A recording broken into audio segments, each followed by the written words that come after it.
அகிலமெங்கும் உள்ள தமிழ் நேயர்கள் அனைவருக்கும் பரம்பரை ஜோதிடர் உங்கள் மனோ பாலாஜியின் அன்பான வணக்கம். மேசராசி அன்பர்களுக்கு செவ்வாய் பெயர்ச்சி பலன்கள். இந்த செப்டம்பர் மாதம் 28ஆம் தேதி உங்களுடைய ராசிநாதன் 5ஆம் இடத்திலிருந்து 6ஆம் இடத்திற்கு பெயர்ச்சியாக போகிறார். இந்த பெயர்ச்சியாகப்பட்டது உங்களுடைய ராசிக்கு செவ்வாயோடைய அருள் எவ்வளவு ஒரு அமைப்புகளையும் யோகங்களையும் செல்வாக்குகளையும் கொடுக்க போகுது அப்படிங்கிறத பற்றி தாங்க இப்போ இந்த பதிவில் நாம் பார்க்க போகிறோம். ஃபஸ்ட் டைம் பார்க்குறவங்களா இருந்தீங்கன்னா சப்ஸ்கிரைப் பண்ணி பெல் பட்டன் அழுத்தி இது வரைக்கும் தொடர்ந்து இணைந்து ஆதரவு கொடுத்துட்ருக்கக்கூடிய அனைவருக்கும் மனமார்ந்த நன்றி. மேசராசி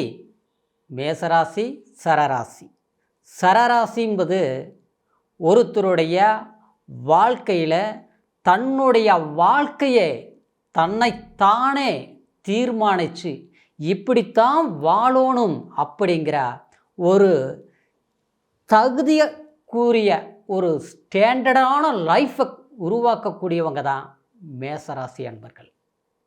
ஏன்னா இந்த மேசராசி அக்னி தத்துவ ராசி. எதுக்கு பயப்பட மாட்டீங்க, யாருக்கிட்டையுமே அடிபடிந்து அவங்கக்கிட்ட அடிமையாக இருக்கணும்னு எந்த காலத்திலையும் நினைக்க மாட்டீங்க. மற்றவங்களுக்கு உதவி செய்யணும், முடிந்த வரைக்கும் அடுத்தவங்களுக்கு நல்லது செய்து நாம் நல்லா இருக்கணும் அப்படின்னு ஒரு பெருந்தன்மையாக நினைக்க வாழக்கூடியவங்க தான் மேசராசி பிறந்த அன்பர்கள். சமீப காலமாக உங்களுடைய சூழல் எப்படி இருந்தது அப்படின்னு ஒரு விதத்தில் பார்த்துட்டோம்னா, சனி பகவான் 12ஆம் இடத்துல 7.5 சனிங்கிற ஒரு பிடி. அடுத்தது பார்த்தோம்னா உங்கள் ராசிநாதன் எப்படி இருந்தாலும் ஒரு பலமாக இருக்கணும் இல்லையா? இந்த ஒரு 3-4 மாதமாக நிச்சயமாக உங்களுடைய வாழ்க்கையில் தடுமாற்றத்தை நீங்கள் சந்திச்சிருப்பீங்க.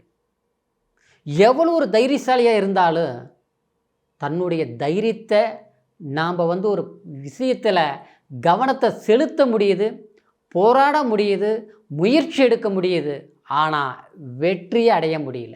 மேசராசிக்கு இந்த 4-5 மாதமாகவே இப்படி தான் இருந்துகிட்ருக்குது. ஒவ்வொரு காலகட்டத்திலையும் பார்த்துட்டோம்னா சில வேலைகள் இன்றைக்கி காலையிலேருந்து சாயங்காலம் வரைக்கும் கஷ்டப்படுறோம், முயற்சி எடுக்கிறோம், நம்மளுடைய அதாவது முழு பலத்தையும் செலுத்தி புத்திசாலித்தனத்தையும் செலுத்தி போராடினாலும் ஆனால் இந்த வேலை இன்றைக்கி முடிக்க முடியல. அவங்களை எதிர்பார்த்தோம், நடக்கலை. இந்த பணம் வரணும்னு எதிர்பார்த்தோம், கிடைக்கலை. ஒரு வேலைக்காக முயற்சி எடுத்தோம், நடக்கலை. குடும்பத்தில் பார்த்தோம்னா தேவைகளை பூர்த்தி செய்ய முடியாத ஒரு சூழ்நிலைகள் ஏற்பட்டுட்டு தான் இருக்குது. இந்த மாதிரி ஒரு சிக்கல்களை எல்லாம் சந்திச்சுக்கிறதுக்கு காரணம் என்ன அப்படின்னு பார்த்துட்டோம்னா, உங்களுடைய ராசிநாதன் கடகத்தில் நீச்சம் அடைஞ்சிருக்கு ஃபஸ்ட்டு. அடுத்த நிலைப்பாட்டில் பார்த்தோம்னா உங்களுடைய ராசிக்கு 5ஆம் இடத்துல கேதோட சஞ்சாரம் பண்ணிகிட்டு இருந்தது. அப்போ இந்த 4 மாத காலமாகவே உங்களுடைய தெளிவான சிந்தனைகளும் உங்களுடைய வேகத்துக்கு தகுந்த வெற்றியும் அடைய முடியாததுக்கு காரணம் இதுதான். ஏன்னா என்னதான் நம்மளுடைய மற்ற கிரக நிலைகள் பலத்தை கொடுத்தாலும் ராசிநாதனுடைய பலவீனம் உங்களை பலவீனமாக்கப்பட்டது. இப்போது இந்த ஜூலை மாதம் 28ஆம் தேதி பார்த்தோம்னா உங்களுடைய ராசிக்கு 6ஆம் இடத்துல, அப்படின்னா ஆரோக்கியம், நோய் நொடி அது இல்லாத விட உழைப்பை கொடுக்கக்கூடிய, அதாவது ஒரு வேலை சார்ந்த விஷயம் கொடுக்கக்கூடிய இடம்தான் 6ஆம் இடம். அதே சமயத்தில் சத்ருஸ்தானம்னு சொல்லுவோம். சத்ருஸ்தானம்ங்கிறது என்ன?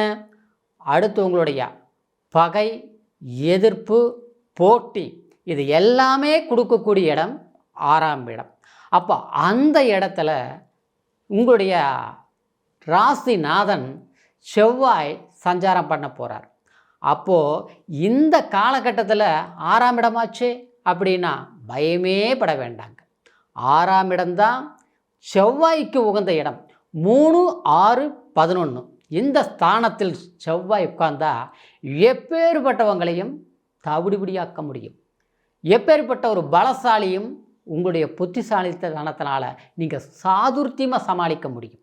அதே மாதிரி உங்களுக்கு மறைமுகமான சில போட்டிகள் இருந்தாலும், சட்ட சிக்கல்கள் ஏற்பட்டிருந்தாலும், அந்த சிக்கல்களை தீர்க்கக்கூடிய இடமும் அந்த 6ஆம் இடம்தான். உங்களுடைய உழைப்பை சரியான முறையில் பயன்படுத்தி அதுக்கு உண்டான ஊதியத்தையும் உருவாக்கக்கூடிய இடமும் அந்த 6ஆம் இடம்தாங்க. அப்போது இந்த செவ்வாய் பகவானுக்கு 6ஆம் இடம் அற்புதமான இடம். ஏன்னா ஒரு விதத்தில் பார்த்தோம்னா இந்த செவ்வாய் உங்களுக்கு அட்டமாதிபதி, அப்படின்னா 8ஆம் அதிபதியும் உங்களுக்கு செவ்வாய் பகவான் தான். அப்போது 6ஆம் இடத்துக்கு வரும்போது விபரீத ராஜயோகம். சரிங்களா? விபரீத ராஜயோகங்கிறது எதிர்பாராத கிடைக்கக்கூடிய ஒரு அதிர்ஷ்டம். ஏன்னா 8ஆம் இடத்திற்கு ஒரு மறைமுகமான ஒரு பொருள் உண்டு. திடீர் அதிர்ஷ்டத்தை கொடுக்கக்கூடிய இடம். அதே மாதிரி ஆயுளை தீர்மானிக்கக்கூடிய இடம். அதே சமயத்தில் நம்மளுக்கு தூர பிரயாணங்கள் மூலியத்தினாலேயும் எதிர்பாராத கண்ணுக்கு தெரியாத ஒரு ஆதாயத்தையும் அடையக்கூடிய ஒரு வாய்ப்புகளை உருவாக்கக்கூடிய இடமும் அந்த 6ஆம் இடம். அப்போது அந்த அதாவது 8ஆம் இடம், அதாவது அந்த 8ஆம் இடத்துக்கு அதிபதி 6ஆம் இடத்திற்கு பயணிக்கும் போது கண்டிப்பாக அது 8 மறைந்தவன் மறைந்தில் நிறைந்த தனம் அப்படிங்கிற சொல்லுக்கு தகுந்த மாதிரி உங்களுக்கு யோகத்தையும் சகல பாக்கியங்களையும் உருவாக்கக்கூடிய ஒரு நிலையை கண்டிப்பாக இந்த செவ்வாய் பகவான் உருவாக்கி கொடுக்கக்கூடிய காலகட்டம். இந்த அதாவது ஜூலை மாதம் 28ஆம் தேதியிலிருந்து வரக்கூடிய செப்டம்பர் மாதம் 12ஆம் தேதி வரைக்குமே இந்த காலகட்டம் உங்களுடைய முயற்சிகள் அற்புதத்தை கொடுக்கக்கூடிய ஒரு அற்புதமான யோகமான காலகட்டமாக தான் இந்த செவ்வாய் பெயர்ச்சி உங்களுக்கு அமையப்போகுதுங்க. அப்போது இந்த செவ்வாய் உங்களுடைய ராசிக்கு நாதனாக இருப்பதுனால உங்களுடைய அதாவது பூமி சம்மந்தப்பட்டது. ஏன்னா செவ்வாய் இயற்கையாகவே பூமிக்காரகன்னு சொல்லுவோம், இரத்தக்காரகன்னு சொல்லுவோம். அதே மாதிரி யுத்தம், அதே மாதிரி வேகம், தைரியம், இதுக்கெல்லாம் காரகனாக விளங்கக்கூடிய இந்த செவ்வாய் பகவான் உங்களுடைய 6ஆம் இடத்துல சஞ்சாரம் பண்ணக்கூடிய இந்த காலகட்டத்தில் உங்களுக்கு சில கடன் தொல்லைகள் இருந்து சில பிரச்சனைகள், ஒரு பக்கம் ஒரு கடன் வாங்கியிருப்போம், அந்த கடன் கட்டவே முடியல. 10 ரூபா வாங்கினேன், இன்றைக்கி 50 ரூபாய் போச்சு, 50 ரூபாய் இன்றைக்கி 100 ரூபாய் போச்சு, தனக்கு மிஞ்சிய சக்தியாக போயிட்டு இருக்குது. இதுக்கு ஒரு முடிவு கட்ட முடியல, இதுக்கு ஒரு நிமோஷனத்தை ஏற்படுத்த முடியல அப்படின்னா இதை கட்டவும் முடியல, அதிலிருந்து விடுதலை ஆகவும் முடியல, சில வாய்ப்புகளும் அமையலை. இந்த காலகட்டத்தில் பார்த்தோம்னா தொழில் வேலையிலையும் பார்த்தோம்னா பிரச்சனைகளை கொடுத்துருச்சு. இந்த பிரச்சனைகளை எப்படி சரிபடுத்துறதுன்னு முடியாமல் தவிச்சிருந்தீங்க பார்த்தீங்களா? அப்போது இந்த நேரத்தில் உங்களுக்கு வேலையினால் ஒரு நல்ல முன்னேற்றம் அடையும். அடுத்தது பார்த்தோம்னா இந்த கடன் தொல்லைகளுக்கு சில வாய்ப்புகள் கண்டிப்பாக உங்களுக்கு உருவாக்கும். அந்த வாய்ப்புகள் எந்த விதமாகவும் இருக்கலாம்.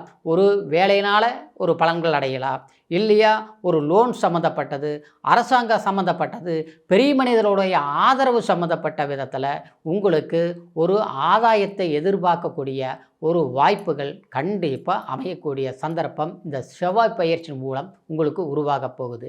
அதே சமயத்தில் பார்த்துக்கிட்டோம்னா உங்களுடைய ஆரோக்கியம் சம்மந்தப்பட்ட விதத்தில் கூட இந்த ஒரு 4-5 மாதம் காலகட்டத்தில் சரியான ஒரு ஆரோக்கியம் இருக்காது. அப்படின்னா ஒரு செலுசெலுப்பு இருக்காது, ஒரு இடத்துக்கு போனால் ஒரு வேலையை முடித்து காட்ட முடியாது, அப்படியே மந்தமான சூழ்நிலைகள் இருக்கும். சிலருக்கெல்லாம் பார்த்தோம்னா மருத்துவ செலவுகள் பண்ண வேண்டிய ஒரு இக்கட்டான சூழ்நிலைகள் கொடுத்துருக்கும். அது தனக்காகவும் இருக்கலாம், தன் குடும்பத்துக்கு சார்ந்த விஷயங்களாகவும் இருக்கலாம். இந்த மாதிரி ஒரு சூழ்நிலைகள் இருந்ததெல்லாம் இப்போ இந்த பெயர்ச்சியிலிருந்து நிச்சயமாக அதுக்கு ஒரு முடிவுகள் ஏற்படக்கூடிய வாய்ப்புகள், ஆரோக்கியத்தை சரிப்படுத்தக்கூடிய சந்தர்ப்பங்கள் உண்டாக போகுதுங்க. அப்போது இந்த செவ்வாய் பெயர்ச்சி உங்களுக்கு சாதகமான பயிற்சி. சரிங்களா? இந்த காலகட்டத்தில் நீங்கள் நினச்ச மாதிரி எதிர்பார்த்த விஷயங்கள் சாதுர்த்தியமாக செய்து முடிச்சுக்கலாம். இப்போ சொன்ன பலன்கள் கோச்சாரம். கோச்சாரங்கிறது உங்களுடைய ராசியை வச்சு சொன்னது. இயற்கையாகவே உங்களுடைய ஜாதகத்தில் செவ்வாய் எந்த பலம் பெற்றிருக்குது அப்படிங்கிறது ஒரு முறை உங்களுடைய ஜாதகத்தை பார்த்துக்கோங்க. உங்களுடைய ஜாதகம் நம்மக்கிட்ட பார்க்கணும் விரும்புனீங்கன்னா கீழே இருக்கிற நம்பருக்கு ஃபோன் செய்து உங்களுடைய date of birth, time, place மூணையும் தெரியப்படுத்தி முழுமையான பலன்களை தெரிஞ்சுக்கிட்டு இனி வரக்கூடிய காலம் உங்களுக்கு சாதகமான காலமாக அமையணுங்கிற ஒரு வாழ்த்துக்களோட அடுத்த பதிவில் சந்திக்கிற வரைக்கும் நன்றி, வணக்கம்.